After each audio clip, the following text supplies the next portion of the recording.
Hi friends, చూడండి చెగోడీల పిండి అనమాట. ఇది చెగోడీలు చేస్తున్నాను. ఆల్రెడీ మిక్సింగ్ అయిపోయింది. ఇదేంటంటే 3 వంతులు అంటే 3/4 కేజీ మైదా పిండి తీసుకుంటే 1/4 కేజీ బియ్యం పిండి అనమాట. అలా తీసుకుని కారం, 1 స్పూన్ కారం, తినేదాన్ని బట్టి వేసుకోవాలి. కారం, ఉప్పు సరిపడినంత, 2 టీ స్పూన్ల ఆయిల్, వాము 1 స్పూన్ కానీ స్పూన్నర కానీ వాము వేసుకోవాలి. మీరు చూసారా వాము ఎలా కనబడుతుందో? ఇది వేసుకుని సరిపడినంత నీళ్ళు, అంటే మనకి పిండికి సరిపడినంతగా నీళ్లు వేసుకుని మరగపెట్టుకోవాలి.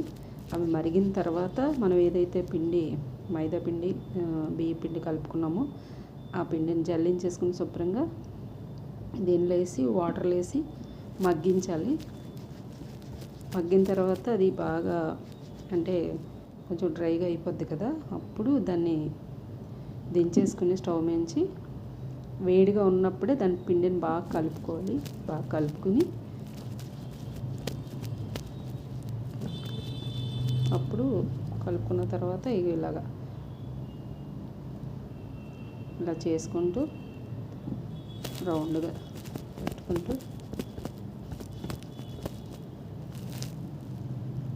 సింపుల్గా చేసుకోవడం చెగోడీలు.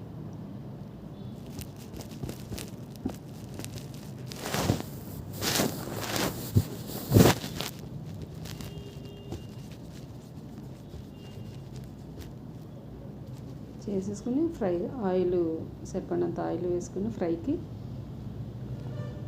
చేసుకోవడం.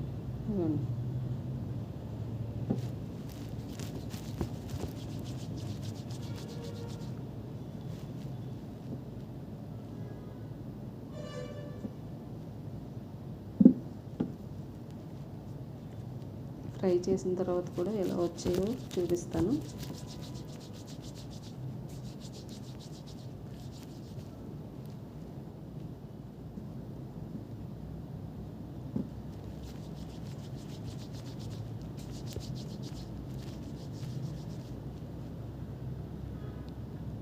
సింపుల్గా అయిపోతాయండి.